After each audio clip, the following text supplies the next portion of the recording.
Good morning, everyone. Welcome back to this fifth webinar of our Sub-Saharan Africa Energy Data and Modeling Program. I think we already met in the first lecture. I'm Darlen. I'm the African Energy Analyst here at the IEA. And as you may know, I will be leading this second part of the webinar sessions with the topic focused on energy modeling. So I have with me today Arnaud Rouget, which is a colleague of mine, which is also expert in modeling and will be joining us probably within the Q&A sessions. So hi Arnaud, and thank you for being with us. Zambo, everyone, a pleasure being with you. Okay. So just a quick recap about the agenda of our online courses. You have been working with my colleague Zakia in the previous 4 lectures based on statistics.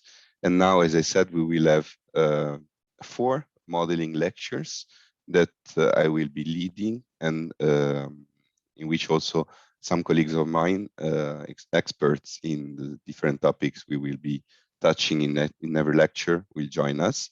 After that, we will have 2 sessions led by 2 partner organizations. One is Politecnico di Milano, and the second one is the Imperial College. And then we will continue with the dedicated session on SDG 7, solid biofuels estimation model. And then we will wrap up our modeling session, our webinars and close this first part of the program. Just before we start with the technical part, let us quickly look at some of the housekeeping rules to make our session today the most effective. So the entire event will take place in virtual mode using Zoom meetings platform. You already know that. We recommend that microphones be turned off during the presentation to avoid the background noise. If you need an important, urgent clarification during the presentation, please raise your virtual hand. The presenter will pause the presentation to clarify your doubt before continuing. A Q&A session will follow the presentations, as Zakia also did. So write your questions in the Q&A box. So we may not have time to answer all questions, so additional ones can be sent by email to the africaprogram.iea.org and additional or directly to the speaker's email. So I will just ask you to connect to the menteecom website that you may already know, so that we can have some questions, some feedbacks before starting with the actual lecture.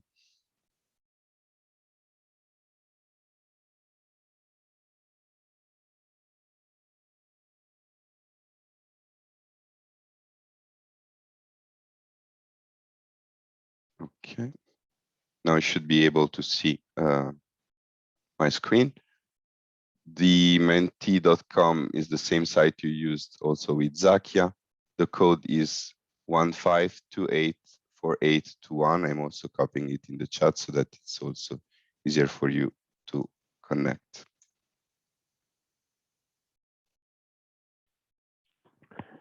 Darlin, on the screen you are sharing, we cannot see the code. I don't know if you can try to reload the your browser here. Okay, are you seeing it right now? No, not yet. Or maybe if you can try to stop sharing and sharing again. Okay.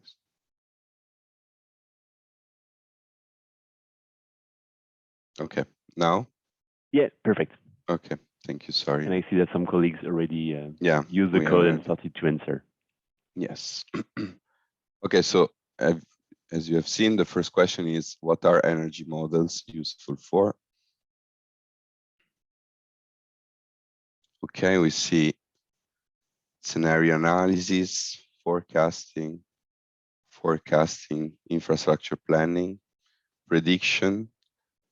So all of you are let's say, answering with respect to, let's say, an approach based on what will be the future of an energy system. So energy models used for planning, forecasting, predicting the future. We will see a bit of this nomenclature, this vocabulary, and to see what energy models are actually useful for. So I will leave a few seconds more if you want to add other words. But yeah, I would say that the main, the main message here from your answer is that we are trying to look at the future and anticipate or model, try to see what this future will look like. We'll move to the next question. So in your opinion, what are the main elements to consider when developing an energy model? So for all these 5 elements, you have the possibility of strongly disagreeing or strongly agreeing. So the model is objective, the quality of input data, predictable political trajectories, the assumptions, the timeliness of input data. Okay.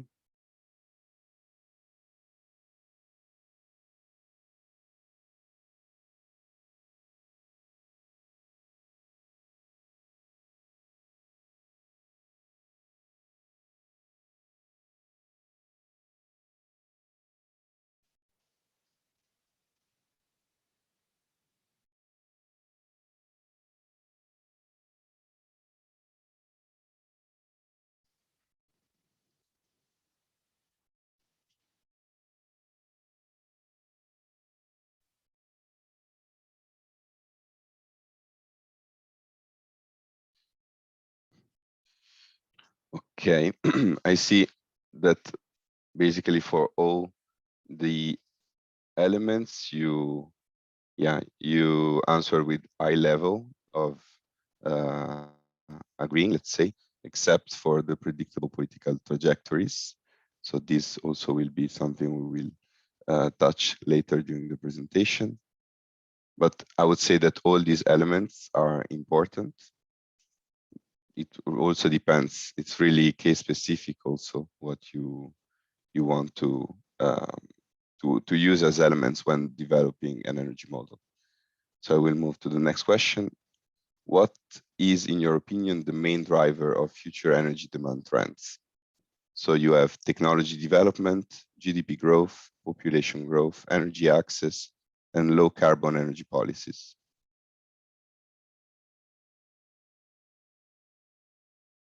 So what is the main?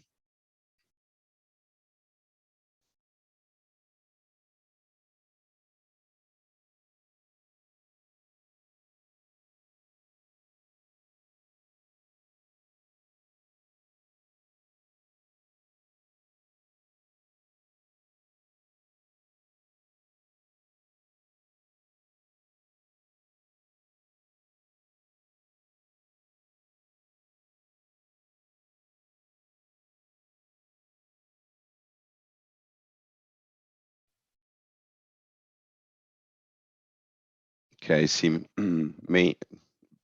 very balanced answers. We have technology development, which is right now the most answered option. This question, like the answer of this question is, again, really context specific. It really depends on which country you are looking to.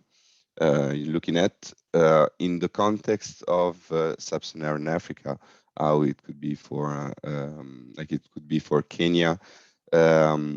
Population growth and energy access would be probably the leading drivers of future energy demand trends.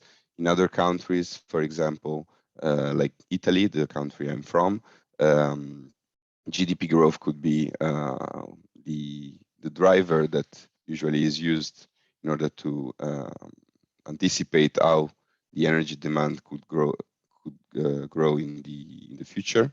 But all of them, I would say, are a driver of future energy demand trends. Next question. Which are, in your opinion, the most important variables to model energy demand in passenger road transport in a country?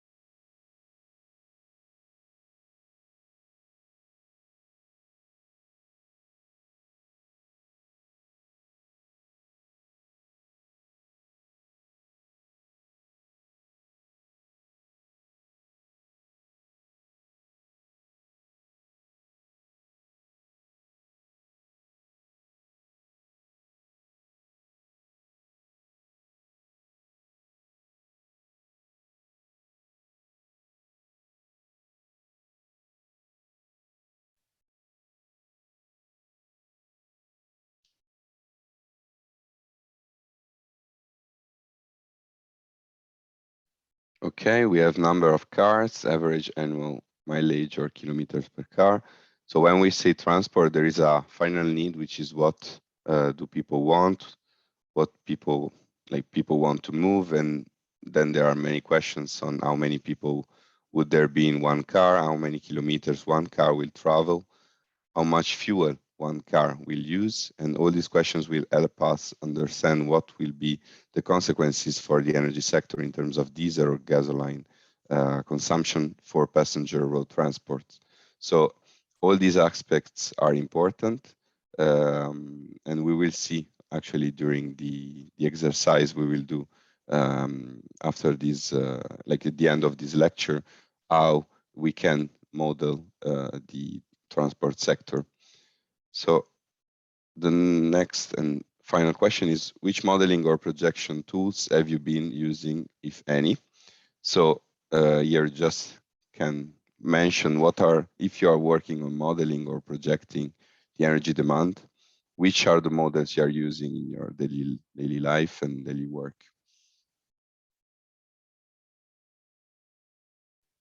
We know there are many tools available, so we want to understand a bit which tools you're using, you have been using in the past.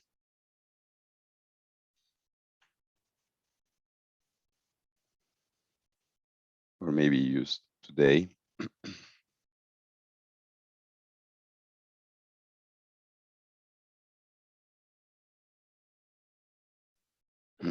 Okay. So two people use models from the Microsoft Office package. See Leap, again, Power BI, Excel, right?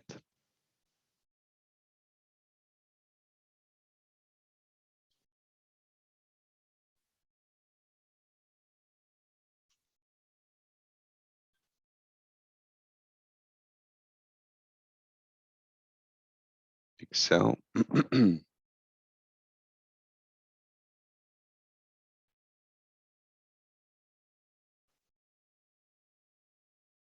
Okay. Yeah, I see that many people are again answering Excel and Power BI, which are the most used tools, but we have also Leap and Might. It's good that many of you have worked with Excel because this is a tool we'll be using in this first phase of our modeling program.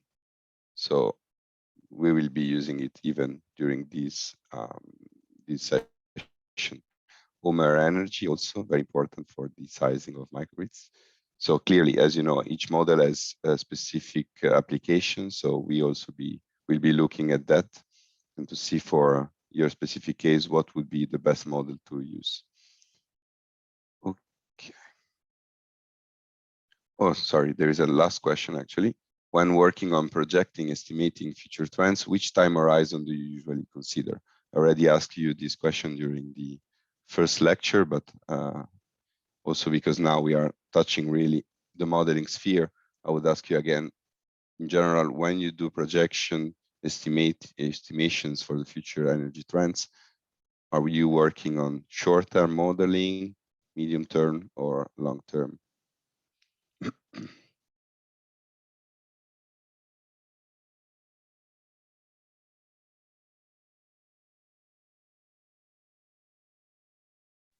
Okay, I see.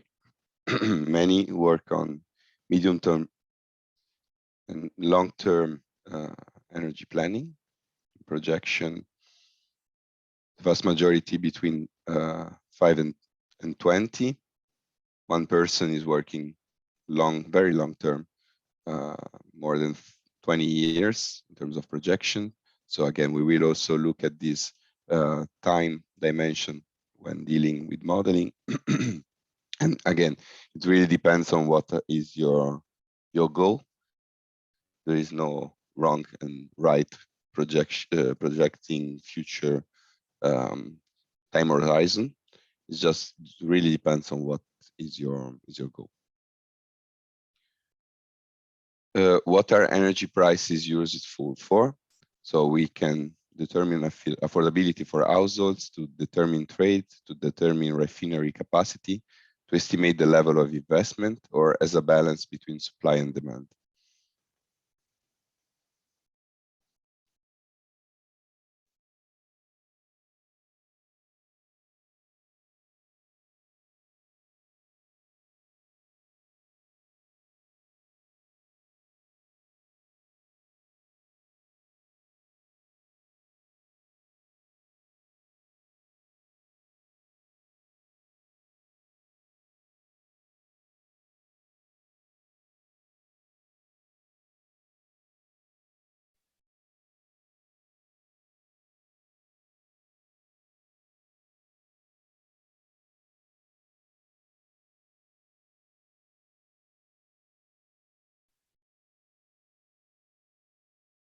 Okay, I see many of you answered as a balance between supply and demand, and that's probably the best answer, but also the other answer are really important, and determining energy prices is a key aspect when working on energy modeling, because they can affect the results of your modeling exercise. Okay, so this is the end of this Mentee session. I will go back to the presentation.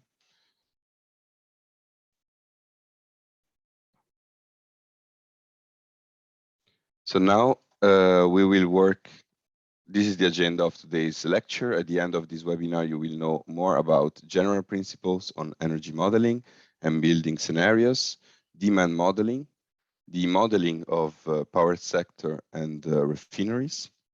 And at the end, we also will look at the supply modeling, so hydrocarbon upstream sector. So I stop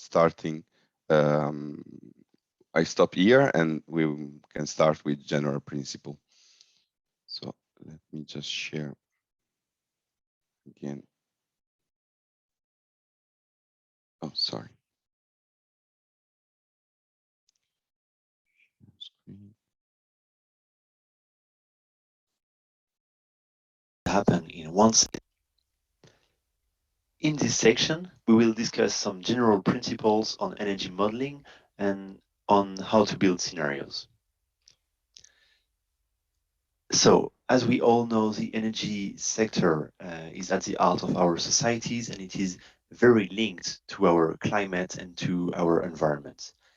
There is no energy island, which means that what will happen in one country matters for the rest of the world, and what will happen in one sector has impact in other sectors. Stakeholders in the energy space are interested in understanding better the trends and the potential futures, but also to understand the possible technologies and fuel options, which each have advantages and disadvantages. So how can energy modeling and energy scenario help? Well, first, they can bring an integrated view of different key driving forces in a holistic, consistent, and disciplined way. Second, energy modeling and scenario enable to explore alternative futures and deal with uncertainties, for example, providing sensitivities analysis. And third, modeling and scenario help understanding how different technological options can meet the requirements. There is no ideal model. A model is a tool which is built to answer a specific answer. So each model has strengths and weaknesses. At the IEA, our models are deeply rooted into techno-economic assessment, and we will present in the coming slides more details on our energy models. We need to define our approach towards the future and to discuss a bit terminology.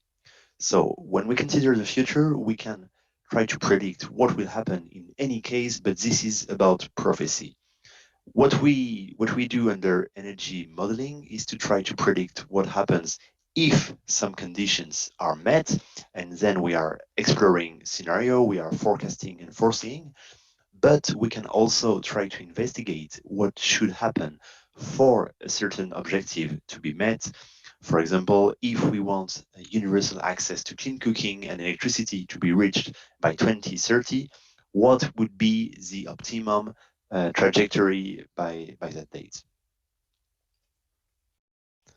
When we design energy models, we need first to ask ourselves what is the objective of this model, what is its scope, and what will be its different features.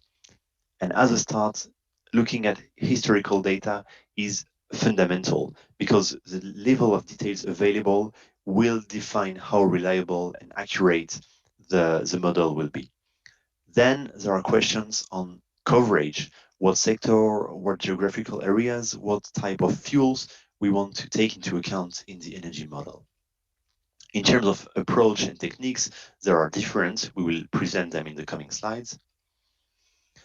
We can also integrate specific features like endogenous technological learning, where, for example, we will say that the cost of a given technology, for example, solar PV, would decrease over time as the deployment of this technology increases.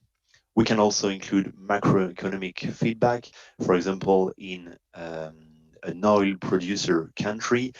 If we take assumptions on the exports of oil, this might have impact on the GDP of the country.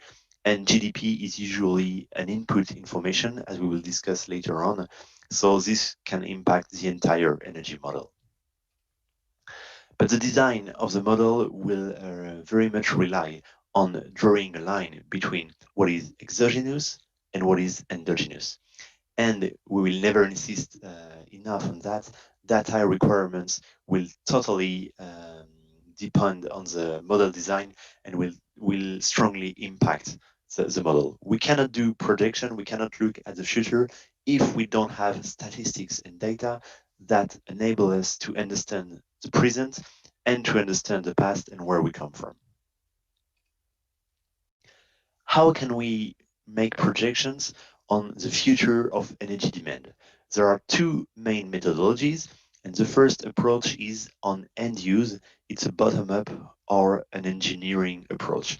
Here, the idea is to use a physical relationship between energy and the end-use devices, the processes, the services. Let's take an example. If we want to estimate what will be the demand for electricity in the residential sector in 10 years, we could disaggregate the residential sector, look at each and every need household would have. For example, there is a need for lighting, for cooking, for powering some appliances. So we will look sector by sector, what are the needs, what is the final energy demand, what are the devices that will provide those services. So there would be different type of lighting bulbs, LEDs, what will be the consumption of each of those devices, and we will be able to get a number of the electricity demand for this sector. So this approach is highly disaggregated and it enables very precise analysis. Although it's complex and data consuming, it is very appropriate for the midterm and the long term. Another approach for estimating future energy demand is to look at econometric established relations, for example, between energy demand and economic variables. Again, if we want to estimate the future electricity demand in the residential sector, we could try to look what is the level today and to see how it's linked to the GDP per capita. And if we look at the evolution of the GDP per capita, we could try to estimate what will be the evolution of electricity demand. And this will be based on established relationships between those two variables, based in the past, based in other regions and comparable countries.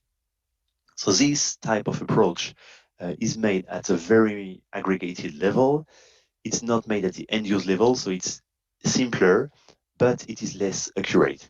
This approach is very appropriate for the short term. When we want to project and to estimate what the future of energy supply could be, again, there are two methodologies. The first one is about optimization. We ensure minimizing a variable under like cost and ensuring that it meets all the constraints.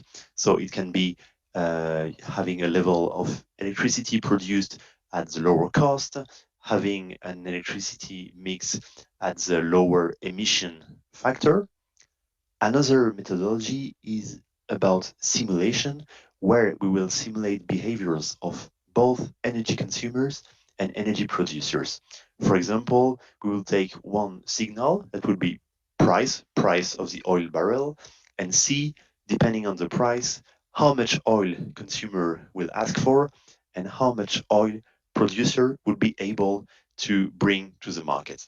And then you do iterations to find an equilibrium between consumption and production.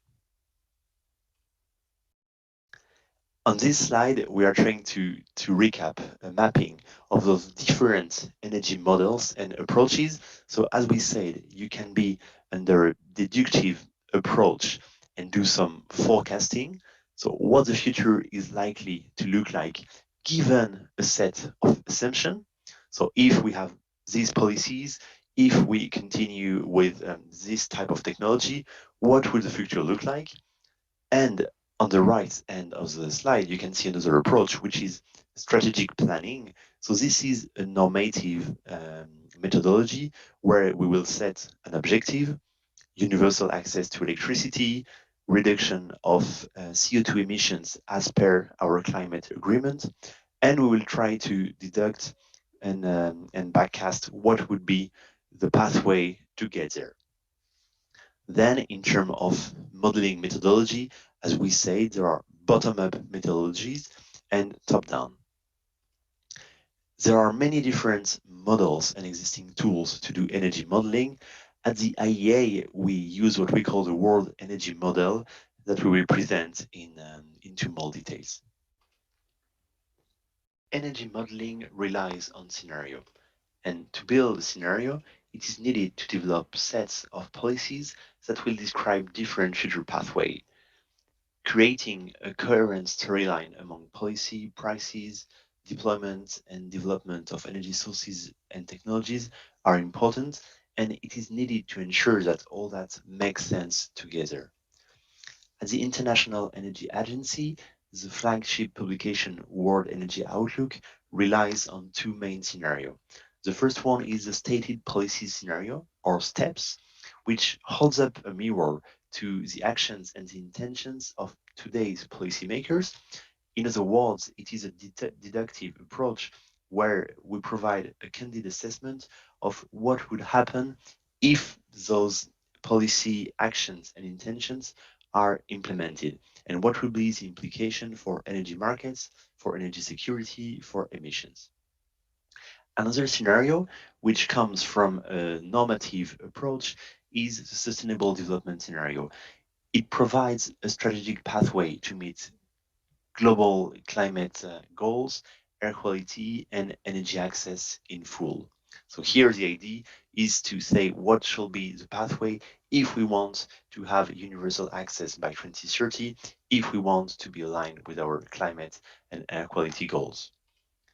But we can also develop ad hoc analyses, cases, sensitivities, and in the case of Africa, in 2019, the World Energy Outlook presented the Africa case, which includes as targets the Agenda 2063 of Africa Union goals for inclusive and sustainable socioeconomic growth, in addition to universal access to both electricity and clean cooking, and to improvement of air quality. This is a simplified chart of the International Energy Agency World Energy Model, or WEM, and we will come to this slide many times in the coming sessions and the coming trainings. You can see on the top part of the chart some green arrows, which are the input assumptions.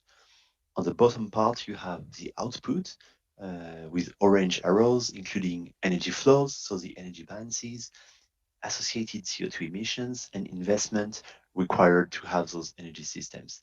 And the heart of the modeling, of the energy modeling tool itself, is broken down into different subsections.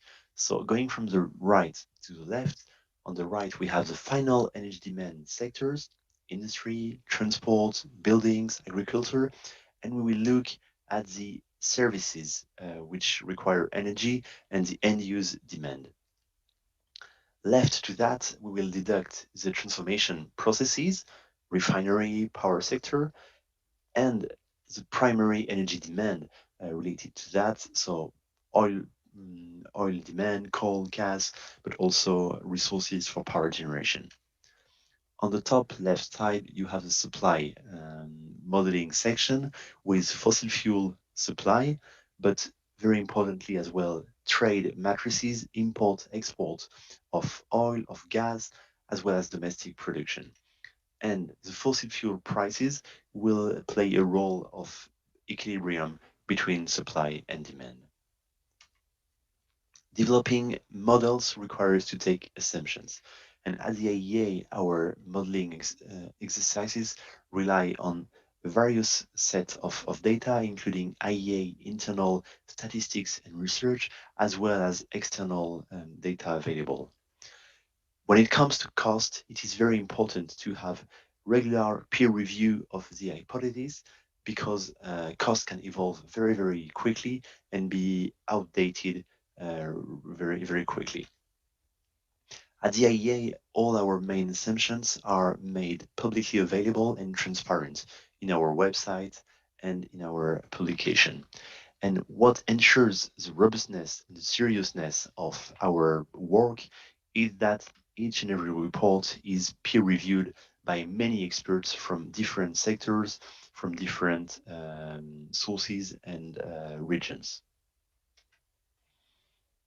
In the model, the input includes exogenous assumptions. And those assumptions are related to socioeconomic drivers, like how population will evolve in the future, how GDP is to evolve. So we can rely on other institutions' predictions like IMF, or make our own predictions.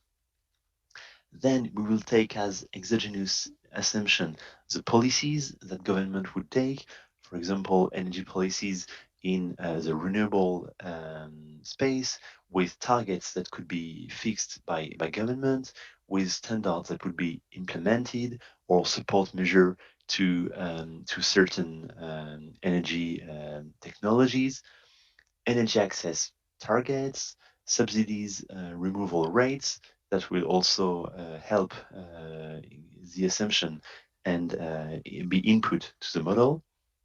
Technology assumptions are key as well, including investment, efficiency of the technology, cost of the capital for deploying those technologies, as well as assumptions on infrastructure development. How long does it take to develop a hydropower dam, for example? In this section, we will present energy demand modeling, starting with general principles and then illustrating with industry, transport, and building sectors. Coming back to our simplified chart of the world energy model, we are on the right part, so looking at final energy demand that will enable us to understand transformation processes in the second step. So what do we want to do in the demand side modeling modules of the world energy outlook? We are building on a bottom-up modeling of the energy sector, and this is done for 25 regions of the world, encompassing power, heat, and other transformation, and looking at the final sectors, which are industry, transport, buildings, and others. The objective is to get an explicit idea of the sector and the technology specific parameters, which would be specific to each region and country as well. We want to know about stocks of equipments, future capacities and future sales of such equipment, lifetime of each unity, each equipment, cost and related efficiencies. And this applies to the car fleet in a country, but also to the power plant, where we'd like to understand again stock, future capacity, and features of each of those plants. Each and every module of the demand modeling are structured in the same way. The question we want to answer is what will be the final energy demand coming from transport, from industry, from agriculture? And to answer this question, we need to ask ourselves what is the real demand for energy services? So, what is the requested useful energy? And what will be the technologies, the fuels, the equipment that will meet these, that will provide these services? Sometimes it's not easy to have estimation of how the demand for energy services will evolve. So we need to define some drivers to make those estimations. So let's take an example on residential sector. If we want to estimate how the demand for electricity in the residential sector will evolve, we can look at one specific topic that would be lighting. And the question is, how will households want to get lighting services in the future? We may know what is the demand today for electricity for lighting houses, but we don't know very well how this will evolve. So we can try, based on econometric analysis, to estimate this. And a driver that could be a good indication of lighting services could be the square meters per capita. And here, again, based on econometric analysis, we can try to project how the square meter per capita will evolve in a certain country, maybe function of the GDP per capita, and assuming that we know how the GDP per capita is projected to evolve based on projections from socioeconomic analysis, we can estimate how the square meter per capita will evolve. And then, based on what we observed in the past, what we observe in similar countries, we can estimate how the demand for lighting will evolve for all those houses, for all those meters per capita. From there, we'll be able to anticipate how demand for lighting will increase and to understand what is the part of this demand which is provided by existing technologies, how those technologies, how those equipments like the existing light bulbs will last, and there will be a retirement of those old technologies. So if we want to meet the new demand, we have a need for new equipments, and based on a cost-based approach, we will be estimating what type of technology will be deployed. For example, for the lighting need, we could have super efficient LED as well as more basic light bulbs. And based on economic analysis, we can estimate what will be the share of super efficient LED that will be bought by people and what will be the share of more basic lighting bulbs. Each of those technology, so this diverse portfolio of technology has for each different efficiency levels. So we will be able to convert this need for useful energy into a need for final energy based on the efficiency of each equipment. different strategies will be implied for different sectors. Here, if we look at the sustainable development scenario, we can see how total final consumption would evolve by sector and by fuel. And we can see that in the transport sector, there is a sharp decline in the total final consumption that also leads to a decline in the CO2 emissions, but we don't have such evolution in industry and buildings. One reason that would be that due to the expansion of electricity access, the total final consumption in building is not decreasing. So in each end-use sector module, the questions we want to answer is what will be the need for new equipments in the future? And this requires to ask the first question, which is what is the end-use demand in the future? Then how much equipment needs to be replaced, how much new equipment we will need. And to do that, we are asking ourselves which are the technologies chosen to meet the estimated end-use demand, and what is the influence of energy policies. In our case of lighting, we could try to estimate what if the government puts standards which provide from importing very basic lighting bulbs, but really supports the deployment of super efficient LED. This would have an impact in our exercise of allocating the different technologies to meet the end use needs. And another question we want to answer is what will be the associated and the resulting final energy demand and the associated CO2 emissions and investment. Now we will very quickly illustrate this on the industry sector. So the industry demand module is disaggregated per sector. So we will have different industrial sector, aluminium, cement, etc. And in our model, we will, as usual, have as inputs socioeconomic drivers like GDP, population, but also historic production of industry products and end-use energy prices. In terms of activity variable, we will take into consideration physical production. So if we want to estimate the future energy demand from the cement industry, we might take as a variable the tons of cement which will be produced in the future and deduct from the tons of cement what would be the energy demand. For some sectors where we don't have a physical production, we can look at the value added of this specific industry. This is an example of results that we can get in our analysis looking at Africa industry. Here you can see 4 countries with 2018 levels of demand on cement and on steel in 2018 and in 2040 according to our projections.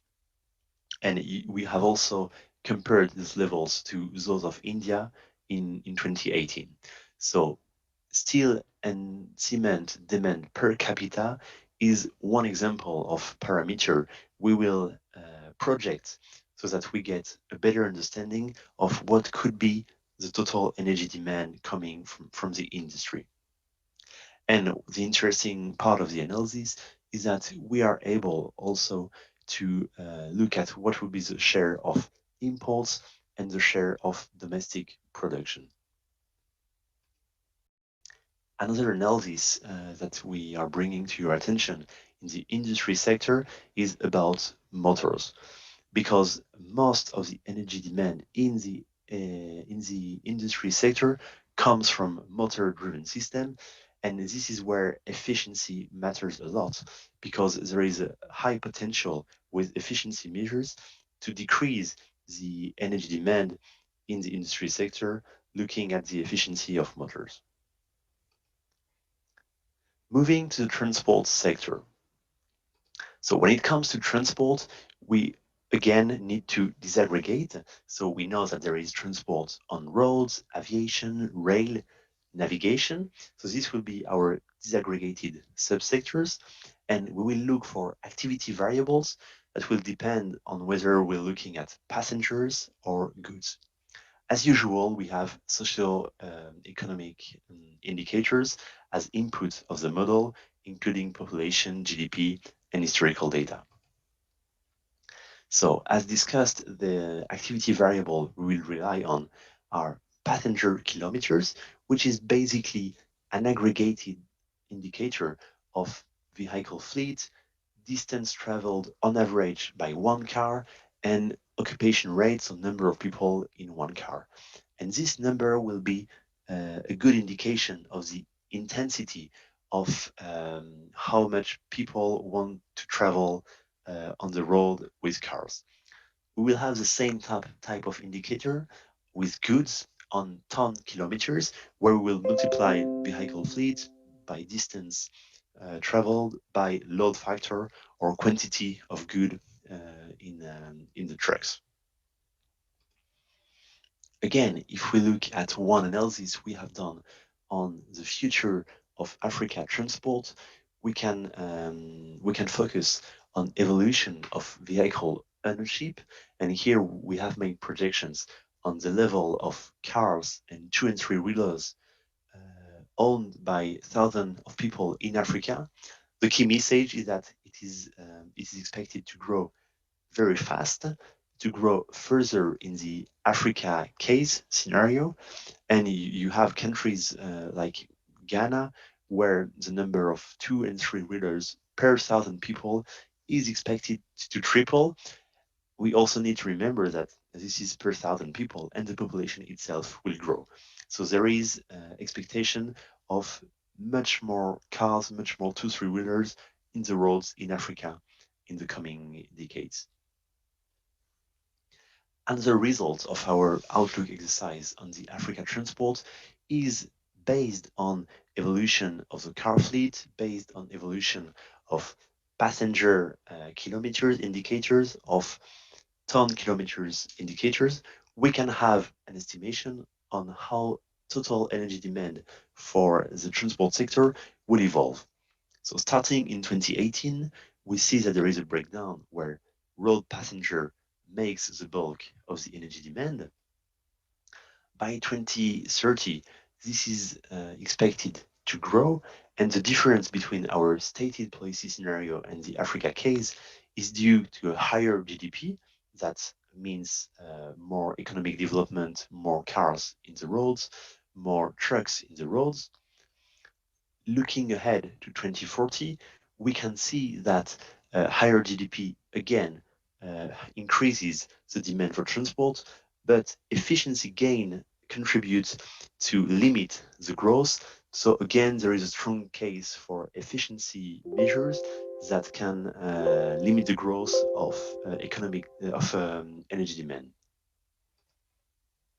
Looking now at the building sector, so building is an aggregation of residential and services sector, where again we will have to segment and disaggregate by the type of energy need we are looking at. So we know that in buildings we are looking for space cooling, water heating, we are looking for energy for cooking, for lighting, for powering appliances. Here, the activity variables we will look at are floor space, so square meter per capita, number of households, appliances ownership, how many TV or how many phones does a household have on average, and we can also rely on services added value. As usual, our input data will be socioeconomic drivers, but also building specific indicators like urbanization or dwelling occupancy. One result at a global level is that under the stated policy scenario, we see that there would be an increase of almost all fuels to meet the needs in buildings, because buildings are requiring electricity for lighting, for example, but also oil products, LPG for cooking, for instance, but it can also be heat, gas for cooking, etc. we can see that this is a totally different story if we are under our sustainable development scenario at the global level, where CO2 emissions coming from the building sector are expected to decrease, and we will see an increasing share of electricity as the main fuel providing the energy services for the building sector. One key analysis specific to Africa about cooling. As you may know, today there are 700 million people who need cooling services in Africa today because they live in places where the average temperature every day does never go below 25 degrees. In 2040, this number will rise to 1.2 billion because of population growth and because of global warming. Today, the equipment in air conditioner, fans is very low, but with middle class rising and with population growth and urbanization, we expect that the demand for cooling services will increase a lot by 2040, and this will translate into a demand for electricity in the building sector. Still, if some efficiency measures are implemented, there is a potential to divide by two this increase in the electricity demand. For example, implementing standards to import the most advanced air conditioner and the most efficient fans.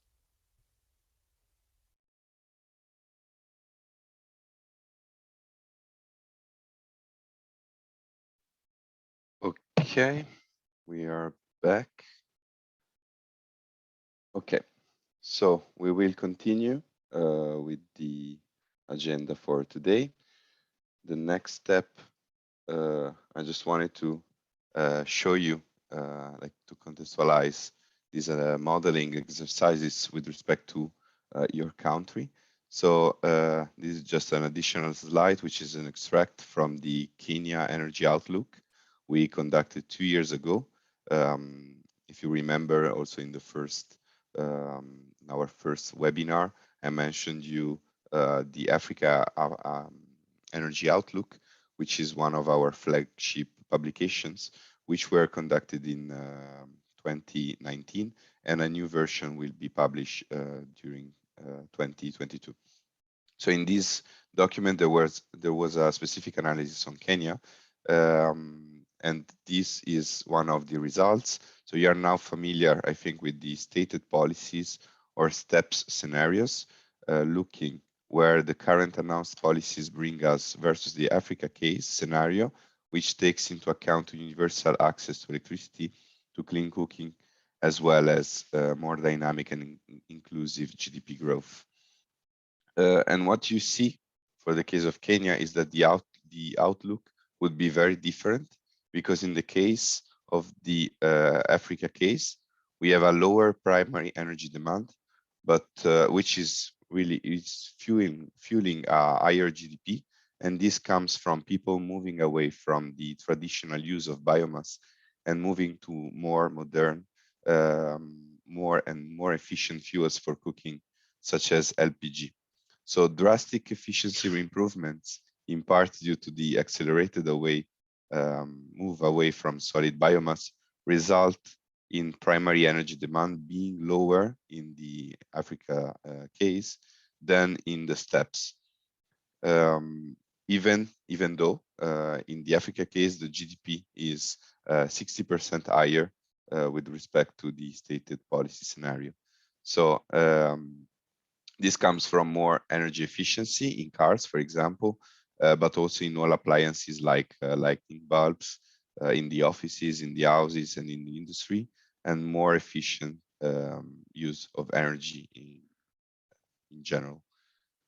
So now that several people in our meeting, our webinar, have been developing energy model for Kenya. So I'd be very happy to hear from you if what was presented resonates, let's say, with what you've been working on.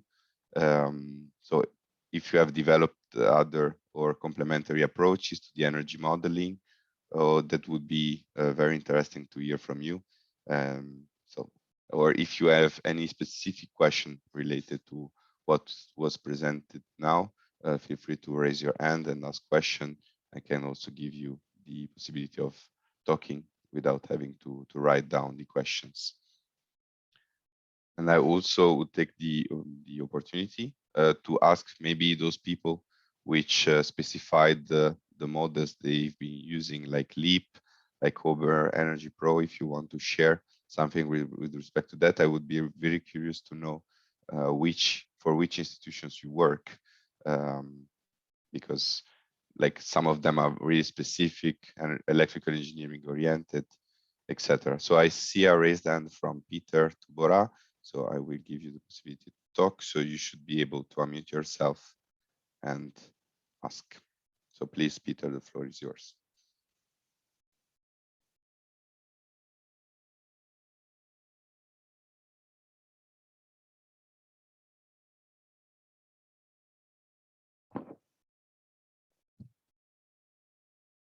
Peter, are you able to? Sorry, Yeah. sorry, I got lost in the last sentence. Yeah. I just wanted to, if some of you, because I remember those which, like in the mentee question in which we asked you which are the models you're using. Some of you, like the vast majority, were using Excel and Power BI, which are, let's say, quite flexible tools that can be used for very different purposes. But many of them were very specific and, let's say, oriented to, for example, electrical engineering, or Homer Energy for really the sizing of microgrids. So I would be curious if those people which answered these tools can share, for example, for which institution they work and how they use these tools. So I don't know. If you have a question, feel free to ask it. Maybe currently we are developing a model on Excel on the Curator 2050. Okay. That is one of the models. But I think for electricity, we have a few of them that I think my colleagues can mention. Like a number of them. Maybe they can give. Maybe the utilities can mention some of the ones they are using, so that you can be on the same page. Yeah, there were the models they present that let's say were specified were, for example, Leap, MIDE, you have ETAP, Homer Energy. That's true. Leap was also in the mix. But currently we are developing the one for the calculator, and it's an Excel model. Okay. It's not yet complete. It is almost 80% complete. So I may not give details because it's not yet out. Okay. But we will be using that one across all the sectors, 6 sectors actually, in transport, building, in electricity, bioenergy, and land use, quite a number. So it will be a bit all-encompassing. Okay, perfect. And I also see that the 6 topics you mentioned are basically the same that will be touched during this webinar. So I hope that during the presentation, maybe if something resonates with what you're working on, feel free to put it on, let's say, on the table, and we can discuss it. I will let it up. The only challenge currently I'm in the field, but I'm getting it via my phone. I hope I will still maintain the connection inside. Thank you so much. Thank you. Perfect. Anyway, all the webinars, as you know, are recorded. So feel free to watch them later when you have a better connection. And if you have a question, you have all our emails. So feel free to write me directly for any question you may have. Thank you so much. I'll do that. Thank you so much. Thanks to you, Peter. Bye. Okay. Any other question?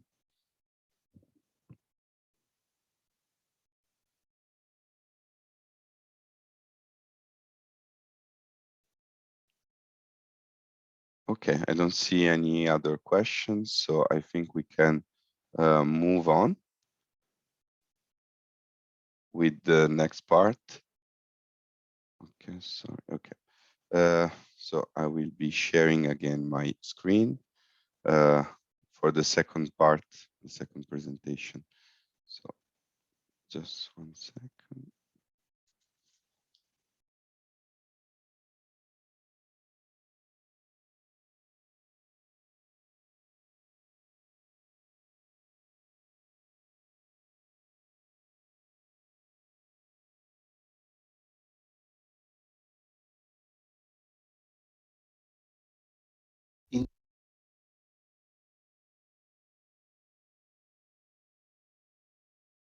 In this section, we will present the energy modeling for the power sector and the refineries, so for transformation processes. In our world energy model simplified chart, so we are at the central part looking at transformation for power generation, which is often associated with heat production, and looking at refinery. Power sector is very complex, and we will present more into details this slide in a dedicated sessions on modeling of power sector. But the two main questions we want to answer, looking at the future of the power sector, is what will be the new plants we need to add, and this is based on the existing stock of power plants and how they will evolve, when they will be retired, and with the increase of the demand, so based on investment assumptions, on refurbishment of existing plants, we will be able to estimate what will be the need for new plants to be added. And the second quick key question we need to ask is what will be the merit order dispatch? So in other words, how we will be able to meet at each second energy demand and to have a match between electricity demand and electricity supply by operating the right plants in a power mix where we would have solar PV producing during the day and base load power plants that would be also available in the day, but also at the peak of the demand in the night. The question is, when do we need to give priority to this or that technology based on different factors that would be cost, that would be CO2, etc. When it comes to integrating renewables into the electricity mix, there is some modeling to be done as well, looking at the potential of renewable energies, solar PV, wind, etc., and looking at the cost as well. So this will enable us to have a calculation on deployment of renewable energy and to estimate the needs for investment. What we observe is that decreasing cost and policy support are really bringing down the cost of renewables and are really bringing higher and higher the shares of renewable in most countries with important competitiveness. Let's have a look at one result of our modeling exercise on the African power sector, where on the left part you can see demand for electricity in Africa, and on the right part you can see how this demand is supplied, is provided by the electricity generation sources. So today, most of the electricity demanded in Africa is for productive uses, industry, agriculture, and there is also a significant part for households, and it's provided by sources which are gas, solar PV, hydro, and other sources for electricity generation. Based on our modeling, which comes from the demand sector, so how will evolve the demand in the building sector, in the industry sector, in the transport sector, we will have estimation of the future need for electricity. And here you can see that there is an important increase of productive electricity for productive uses for households which are already connected to the electricity today and that will have more appliances or more electricity needs, but also there will be a new demand from households who are not connected today and who will gain access to electricity. And the mix for generating this electricity will also evolve with an important role for gas, but the big winners will be modern renewables, specifically solar PV, who is expected to grow very fast. Another module into the transformation step of our world energy model is the refining model.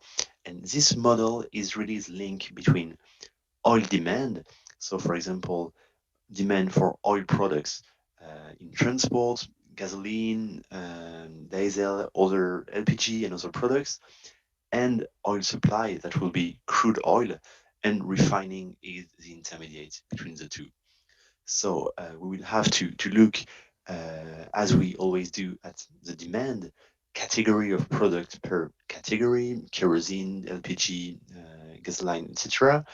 We will have to look at the demand for refined product, how those refineries are operated, what are the runs of those refineries, and then as there is a lot of trade for oil products and for crude oil, we will have to balance region per region how the exchanges will happen between local and domestic production, import, exports from different regions. So if you try to look at what the results of our outlook would be for the oil sector, we can see that we expect oil production, so crude oil production in Africa, to be stable, while demand for oil, which derives from demand from oil products, is expected to increase. So considering the evolution of refinery runs, so how much crude oil will be converted into oil products, we can deduct what will be the expected net product imports, and this gives a very good indication of dependency on imports. In this section, we will describe energy modeling for the supply side. Coming back to our simplified chart of the world energy model, we are now looking at the left part, the supply of energy model, and we will see that fossil fuel prices have a key role. So the fossil fuel supply models are typically containing three models: oil, natural gas, and coal, even though oil and gas model are interlinked via natural gas liquids. The oil supply model is at a global level where supply and demand are in balance, whereas natural gas and coal, which are usually more domestically or regionally traded energies, are considered at regional level. For in the case of natural gas, there are some infrastructure which are like pipelines that determine where a certain production will be consumed, but we observe with LNG that natural gas is increasingly a global resource. To run those fossil fuel supply modules, there are many iterations between supply and demand, and price play a key role. And as you will see, there are different typologies and types of oil and gas. So prices play a key role of equilibrium in the world energy model because it is based on the idea that fossil fuel prices reflect levels which are sufficient for investment, but also to meet demand. So prices are at a level that makes that consumers can afford getting those resources, but at a level which is high enough that producer, so countries, companies, and investors can actually produce this resource and have economic return on their investment. So in this exercise, prices are derived through iterative modeling, and their trajectories are smooth and linear, even though we know that in reality, prices of oil, for example, are very, very volatile. We could have a more volatile and and a less smooth trajectory, but this is not the goal of this modeling exercise where we want to have long-term trajectories. So, for example, if we look at different projections of the price of crude oil, we see that under current policy or stated policy scenario, there is an increase of the price of oil barrel. And the main idea is that under the scenario, demand for oil is expected to grow, so the resources to be developed will be more and more costly. So this will be reflected in the price proposed by producers to consumers. In the case of the sustainable development scenario, we expect a decrease in demand for oil products.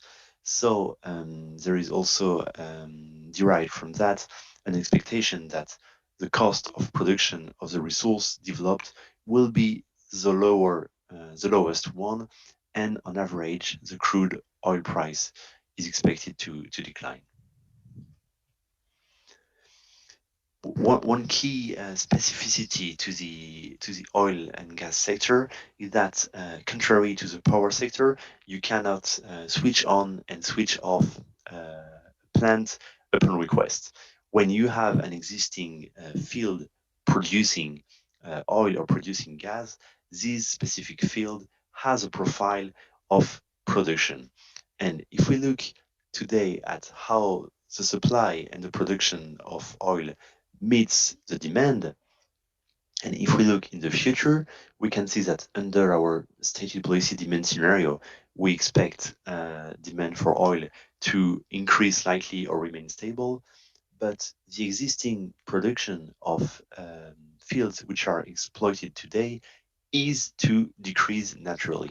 So if we want to fill the gap and to continue meeting the demand, we need to invest in new fields. So one new investment will bring to the market additional resource, but this field will decrease over time, and this will be the case for all new fields. So there is a need to invest and to invest continuously to ensure that there is a match between demand and existing production.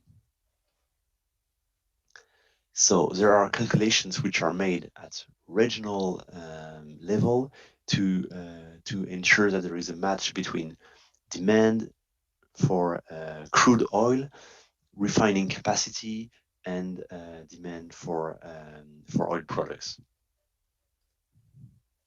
Looking at one key output for Africa, here you can see the net income that can be made from oil and gas resources in the top 10 producers in the continent. What is striking is that there has been a high volatility of incomes over the last 2 decades, and if you link this to government expenditure, you can see that when the revenues went up, government expenditure went up at a rapid pace, but in case of decrease, it was more difficult for governments to decrease their expenditure. What can the future look like? So again, we need to make assumptions, to make different scenario. Under a stated policy scenario we did last year, we would expect to see, based on the prices and the levels of production, that the top 10 producers in Africa could go back to levels of revenues which are the average of the last decade. But under another scenario of faster energy transition, there would be less demand for oil and gas products, and then there might be less revenues for the key producers. To conclude, energy models are a framework which provide or enable analysis, but it is a simplified representation of the real world. And the level of detail, the level of accuracy of the model will depend on what question we want to answer and what are the data available. Energy systems modeling provide many inputs. It can provide an outline for different possible directions where the energy system would go depending on assumptions.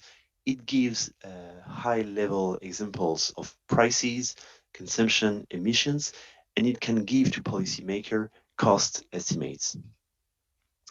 But it is a long-term and a continuous process. It involves expertise from many different disciplines, and it's mostly a framework to help think about the challenges which are faced by energy systems and the decisions that needs to be taken by policymakers. It is not about predicting the future, it's really about supporting decision making under uncertainties, under different assumptions.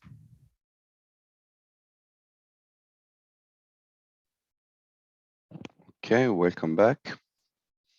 I hope everything was clear, especially this last part that answered the question that we asked in the beginning with respect to what's the final goal of energy modeling. So it's not really predicting the future, but more being able to, at least based on scenarios as we do at the IEA, being able to support the decision making. Okay, so right now we can move to the next phase, the next part, which is the exercise we will be doing. So I can share. We share. So you should have in the Google Drive link we shared, like for the entire webinar, the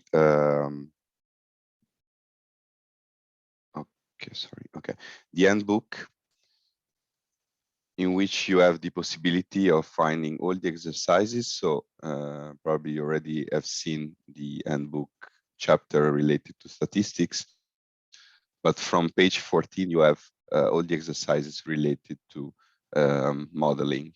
So now we will be doing the exercise number 1, which is the introduction to energy modeling, in which you are asked to estimate the future demand for oil products for the transport sector in country A, as the Ministry of Energy wants to anticipate refinery activities, the import of oil products, and to plan accordingly a strategy to limit import dependency.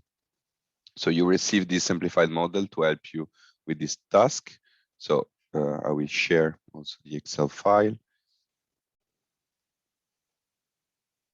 that you should be now able to see. Sorry. Okay, so you see here in every sheet you have all the exercises divided by module. You have both the clean sheet and also the solutions.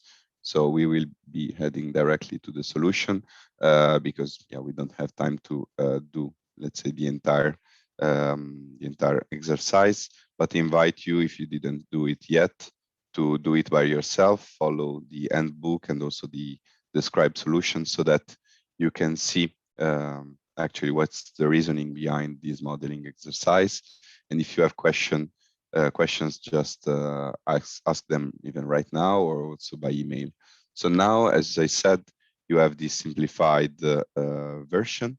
So as I said, the exercise is putting you in the shoes of someone working at the Ministry of Energy or Oil, or someone who is asked by maybe the Commission on Energy to try to estimate what will be the future demand for oil for the transport sector. So the idea here is to get an understanding of what the trends will be on demand side in order to be able to work on transformation processes. So what levels of activity refineries could or should have depending on the goals, and what will be the imports of refined products to match this demand. So clearly in this model, since many of you are working on modeling, you will immediately see that's a really simplified model. But this simplification, like we have 15 lines Excel file. So of course, reality is much more complex. For example, we assume that oil is exclusively consumed in transport. And obviously, we know in reality that oil is also used, for example, for power generation in power plants. or at the level of backup diesel generator. So we know that also oil is consumed in agriculture or many other non-transport uses. So anyway, we use this model to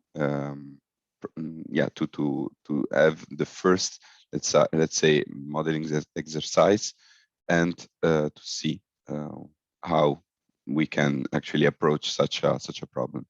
So here you have this, the top part of the Excel file is the assumption. So you have here in the from D to V column the historical trends for many information. So you have the oil demand for gasoline, you have the population for this hypothetical country, you have the total car stock in million cars, you have the kilometers traveled per each car, like an average, and the occupancy rate per car, so in unit. And you can see that this value is constant in our model. You may have different scenarios in which people try to estimate if this value can change during the years, but in this case, we will assume that each car on average has 1.5 occupancy rate, which means that on average in this hypothetical country, each car is traveling with 1.5 people. If, as you can see from the Excel file here, just for simplicity, for visualization purposes, you can see that actually we have all the years from 2000 to 2020. But here you have in like 5-year-long milestones, so 2005, 2020, sorry, 2010, 2015, and 2018. So the idea is to try to answer those questions, the questions answered in this exercise, and to project this information in the future. So as you can see, we have this information from the historical point of view, which probably comes from specific agencies and entities which have mandate for collecting this data. This could be a ministry in charge of demographic analysis, or many other sources. In terms of projections, we just have as input data the growth in terms of population expected for this country till 2030, and we will try to calculate to answer the questions that are asked in this exercise. So the first question you were asked is, before looking ahead, let's try to understand better what's the past trend. So what these past trend have been, and let's look at the indicator we mentioned, if you remember, in the Menti survey, which we call passenger kilometer, and which enables to give a good level of the intensity of how much people want to travel in this country, this hypothetical country. And you were asked to calculate the passenger kilometer, which again is, maybe I can just, sorry, formulas, maybe you can see the formulas, okay. Okay, so in this case, it's calculated as the multiplication between the total car stock, the kilometers traveled per year, and the occupancy rate per car. Clearly, there is, you have to pay attention to the unit of measurements which are required for the answer. So in this case, we have billion kilometers. So we calculate the average passenger kilometer variable over the historical trend, so from 2000 to 2018. So in this case, we divide by 1000 because we want the value in a billion kilometer. So again, if you have questions, I will just go through these, but if you have questions, just raise your hand. The second question is to calculate the, the TOE the average fuel consumption per car, and also the average fuel consumption per 100 kilometers. Again, in this case, you can calculate this value very simply by multiplying the oil demand gasoline per the kilometer traveled per car, and dividing this by the total car stock, and paying attention again to the the unit of measurements. So in this case, using the same values we have above, we end up having this average fuel consumption per car, which is in tons of oil equivalent. But the exercise also asked us to calculate this by liters, in liters per 100 kilometers. 1 second, I see there is a question. Share the link to Drive document. Okay, just give me a second. Okay, Kenya.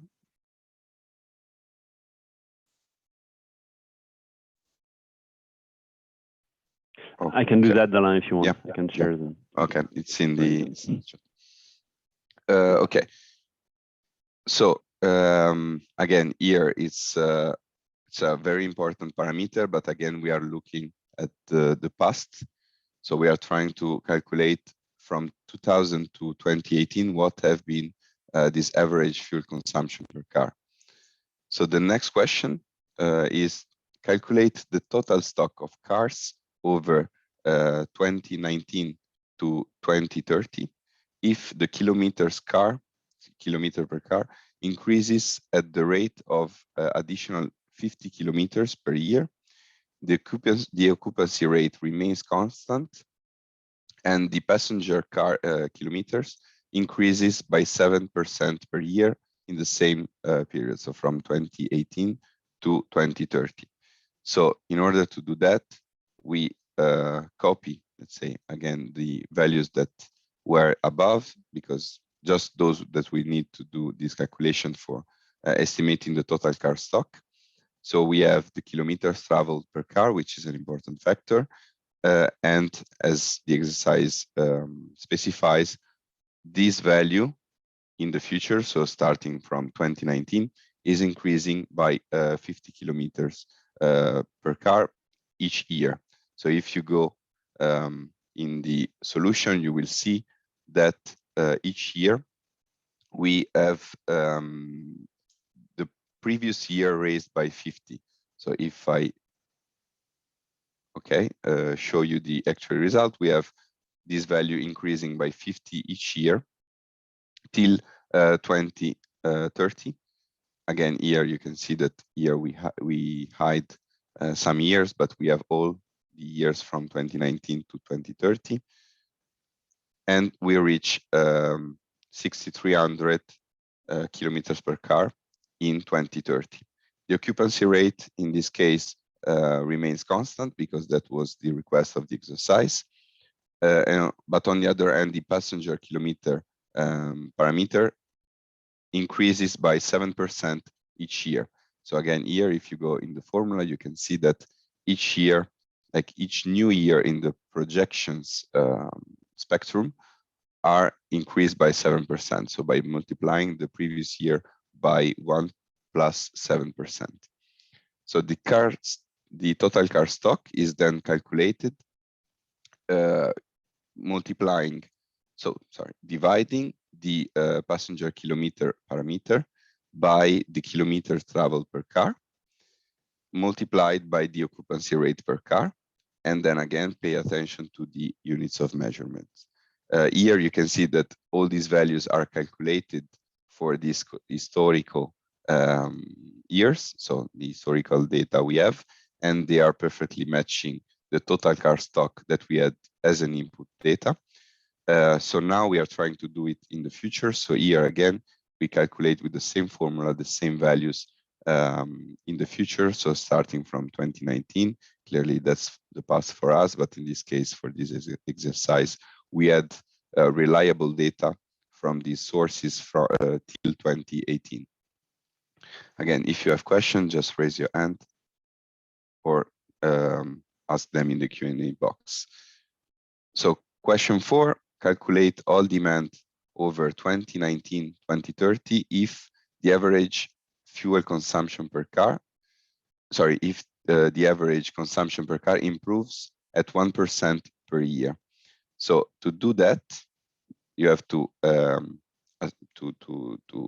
can I say, to read thoroughly this question, because clearly the improvement of 1% in terms of efficiency of the average car in this country means that actually we are using less fuel in order to do the same amount of kilometers. So we had the average fuel consumption per car, which was an input data. And then we are trying to assess in the future what will be the average fuel consumption per car. So as we know, if the efficiency is improving by 1%, it means that the average fuel consumption per car is reducing.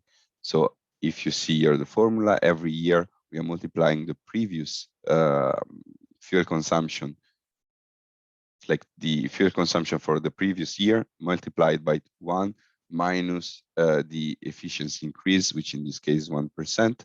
So you can see how this efficiency decreases over time till 2030, and it reaches this value, which is quite small compared to the previous one. So the total oil demand, again, we can calculate it for the historical data by multiplying the average fuel consumption per car multiplied by the passenger kilometer parameter and by the kilometers traveled per car. Again, pay attention to the units of measurement here. We have multiplied by 10 to the power of 6 and dividing by 10 to the power of 3. So again, doing this for the historical period, we end up having the same values that were input data, because if you see here, we have the import, the oil demand gasoline, which is exactly the same that we calculated here as total oil demand. So again, we move to the projections period and we do this, use the same formula, and we can see the expected total oil demand for the entire country till 2030. This reaches a value which is almost double with respect to the initial value, with an increase of 1% in terms of consumption per car. Sorry, in terms of efficiency. No questions. Okay. Question 5. Assuming that the refinery output increases at a 2% per year rate, calculate the import of gasoline needed to meet the gasoline demand. So in the historical data, we had this line, this data, which were about the oil demand gasoline. So how much the transport sector required in terms of oil.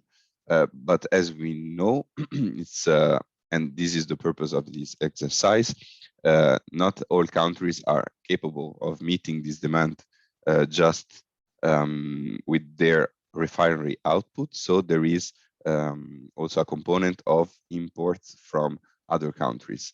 So in this case, in the historical period, so from 2000 to 2018, we had that this country, this hypothetical country, had 18, for example, in 2000, kilotoe TOE of refinery output, and a bit more of, so 20 as imports of gasoline.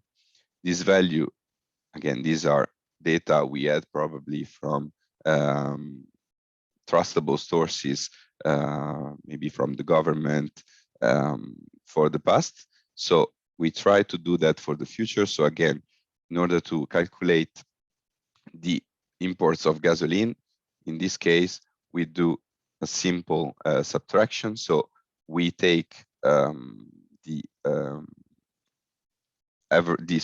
total oil demand, and we subtract the refinery output. But this refinery output in this historical period is a given data. In the future, we have this assumption that the refinery output increases at 2% per year rate, because probably there were plans of increasing the capacity of this country in terms of refineries. So here from the formula, you can see that again, this value is increasing by 2% each year, and it reaches 102 kilotons of oil equivalent. So the imports in 2030 for this country would be 242 kilo TOE, which is more than the double of the refinery output in order to meet the 344 kilo TOE oil demand for the entire transport sector in this country.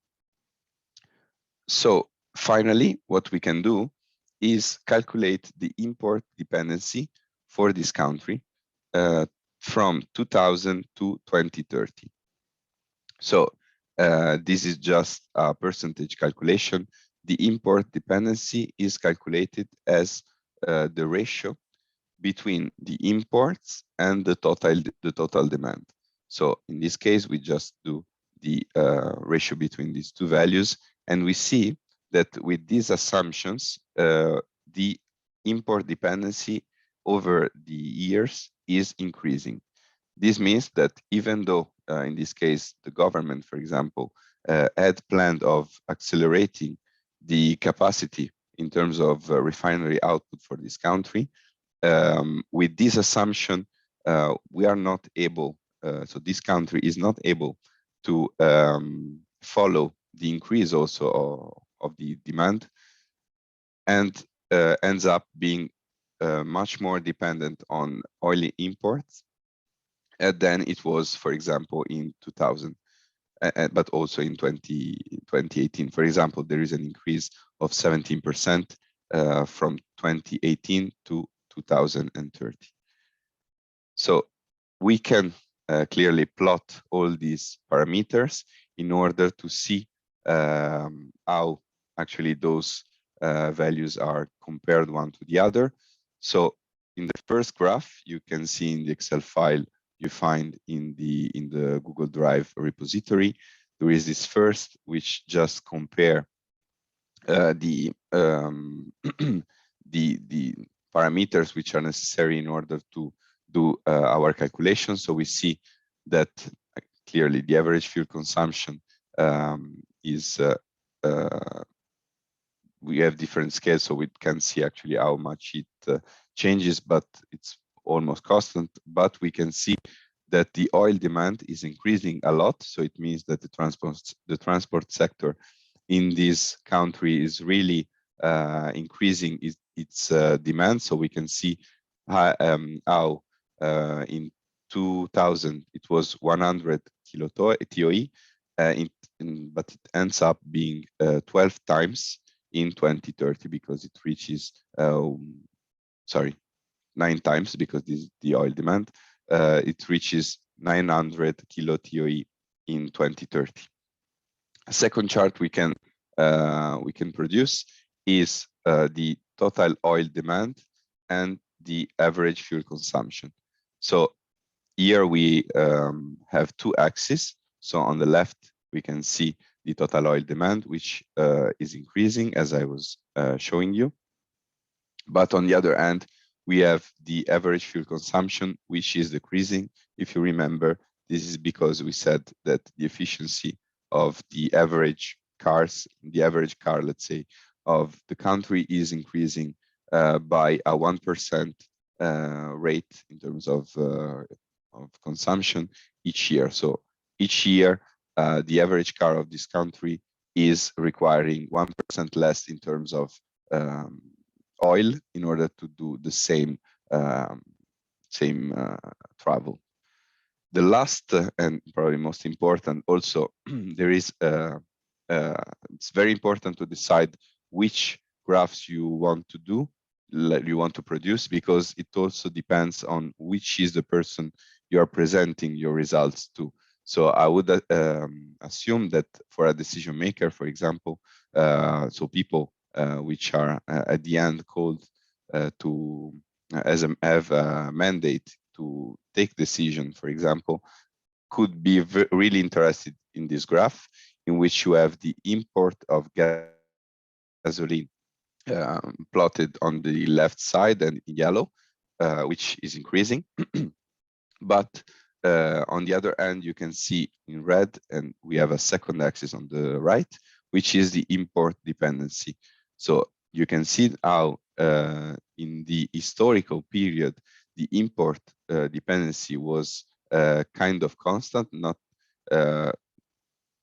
but then when we start modeling the future with the assumptions we decided to put in our model, the import of gasoline will increase, and at the same time the dependency will increase, because our refineries aren't able to follow this demand, and we end up being very much dependent on exported oil. And you can imagine also the social and political implications of this, especially with respect to the times we are living right now. So this is a model. Once you have developed this, clearly, as I said, this is a really simplified model, but it gives us the possibility of having a first discussion on energy modeling. But once you have your model, clearly what you can do is do what's called also a sensitivity analysis. But even before doing the sensitivity analysis, since the model is already built, you have the possibility of changing some of the parameters, the assumptions you you put at the beginning, in order to see what would be the impact of these changings on the outcome of this analysis. And this is really what we call a scenario-based approach, which is what we are used to do at the IEA. So we can, for example, have a scenario in which we can see, we can say that 1%, for example, in terms of improvement in the efficiency of the transport sector could be even too low. Maybe we have information that our transport sector is heading to much higher efficiency improvement in the next, for example, 12 years. So we can try and change maybe with a 2% and not 1% this exercise, and to see what is the outcome. As you can see clearly, I saw that all of you are working with at least Excel, Power BI, but all these models. So you can see how this changes the outcome. And we can see that, for example, with a 2% average fuel consumption, sorry, a 2% increase per year in terms of efficiency, we end up having a 67% in terms of import dependency, which is still high, but clearly is lower than the previous one. Another scenario could be a scenario in which this country decides to, in order also to be more independent strategically, to push a lot more on the refinery output production. So maybe 2% was a really conservative value. This value could be a bit higher, let's say a 4% increase per year. And we can see that, again, in this case, the import dependency is decreasing, in this case with a 4% yearly rate, we reach a 63% import dependency in 2030. Another example could be, for example, because again, it really depends what's the stakeholder you're presenting your work. Maybe the question this is not a question from this exercise, but you could do that. You could ask yourself, what is the value in terms of yearly improvement in terms of the refinery output that could give us the possibility in 2030, as to this country, to be independent with respect to import of gasoline. So what you could do, for example, is using one of the functionalities from Excel, which is the solver, and say, for example, set the objective and saying that in 2030, you would like to have a zero value in terms of imports from like the import dependency. So it means that you are importing, you are not importing oil from other countries by changing which variable the increase in the refinery output. So by doing this, you can ask the solver, and you will seeing that with a 30% yearly increase in refinery output, you would be able, sorry, okay, I will change it. You would be able in 2030 to reach a 0% dependency in terms of import of gasoline. Clearly, a 30%, so a 13% increase per year probably is unreasonable, let's say, non-realistic value, but to a decision maker, it could be a good value to present, to say that this is, let's say, the target we should aim to. Probably 0%, again, as I said, is unrealistic, also because 30% per year increase is requires a lot of resources, but it's an exercise you can do when presenting this analysis to a decision maker. So I will stop here the presentation of the exercise.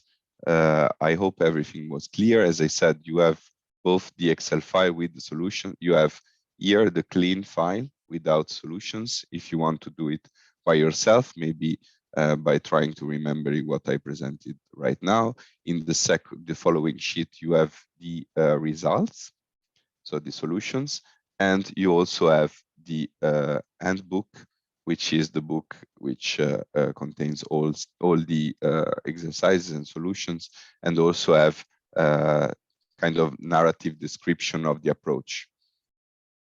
I can also share it again. Anyway, now, if you have questions, feel free to raise your hand, ask them in the Q&A box.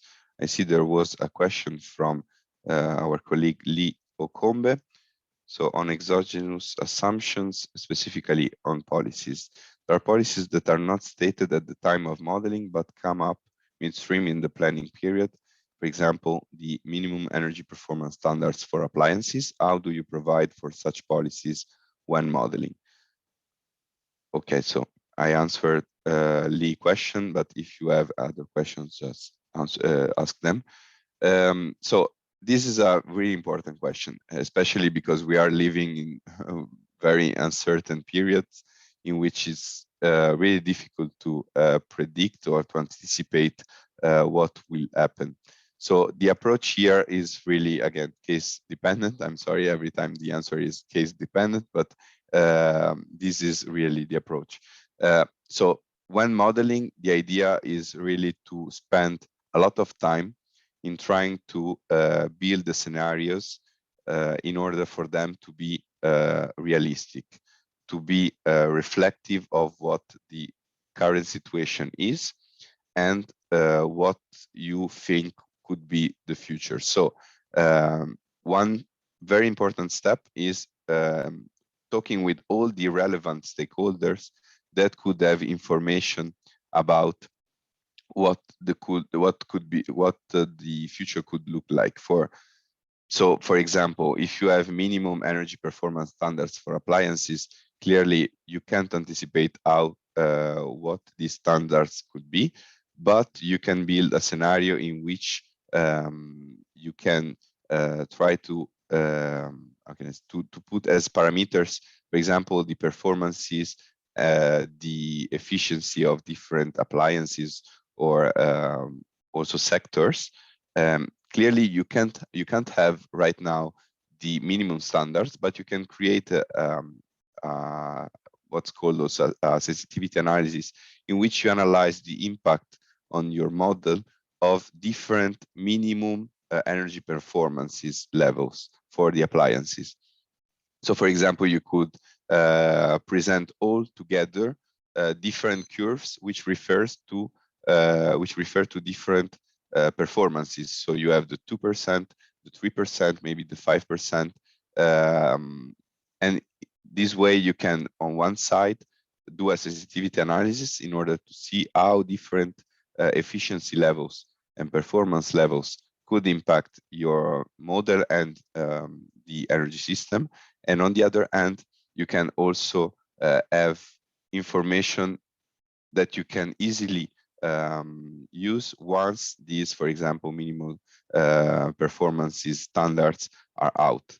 And this is let's say, my main advice to you with respect to this. But clearly there are, let's say, events that are maybe impossible to predict. So it may happen that you have to run again your model once something like COVID-19, for example, happened, because that was something that was difficult to anticipate. So in general, we do what's called a shock analysis that maybe you will see during the Politecnico di Milano's lecture we will have in a few weeks, in which we try to assess what could be the impact of a very, let's say, harmful but shock that can happen. And this is something you should do. But clearly, as I said, if you have some unprecedented event as COVID-19 could be, you may have to run again your models. For example, if you see our last world energy outlooks, they are really different with respect to the previous ones, because we had to do some specific analysis in order to assess what could be the impact of this unprecedented event on the world energy sector. An example is, especially referring to Africa and sub-Saharan Africa, we had in all the previous outlooks and also the Africa Energy Outlook analysis on how well we were, the world, let's say, was heading to the universal energy access goal. So we were presenting how the access in terms of electricity was improving, for example, from 2013 with very, I wouldn't say sharp, but the people living without electricity were decreasing each year from 2013. But with the, like, one of the impact of the COVID-19 crisis was the fact that for the first time in 2019, we encountered an increase in globally, but especially in sub-Saharan Africa, of people not being able to have electricity for different reasons. And one of that was the fact that finances of the households, for example, were impacted, and people weren't able to afford electricity because they were, let's say, more, I wouldn't say important, but they decided to use their income, which was reduced, on other streams. So I don't know if I answered your question, Lee. I hope so. If I wasn't clear, feel free to raise your hand. Otherwise, if you don't have any other question, I would close here the session. And thank you very much for attending today's webinar. And I will just share the screen in order just to show you what we have in the next lecture. So this was okay. So the next lecture is next Thursday, so in 2 days, and we will be working on the modeling of the energy demand. In particular, we will work on the building sector. So we will have a colleague of us from the IEA, which is really working on this, and he will also be joining us in the Q&A session, so that if you have questions, he will answer them. Okay, thank you, Ismail. Thanks to you. It was really a pleasure. So I don't see any other question. So I will close here the session. Thank you very much. Have a nice day and see you on Thursday.